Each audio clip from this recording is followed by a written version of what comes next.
എന്താ പറഞ്ഞേ? ആരാ ചോദിച്ചത്? കൗവാണോ കൗവാണോ? കൗ. ഓക്കെ, എന്നിട്ട്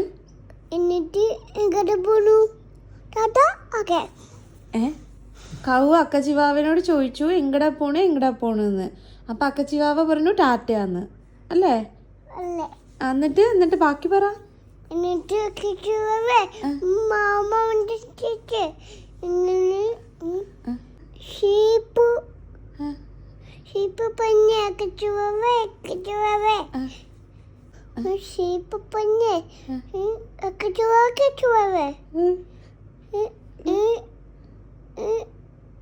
ഇങ്ങോട്ട് പോയിട്ട്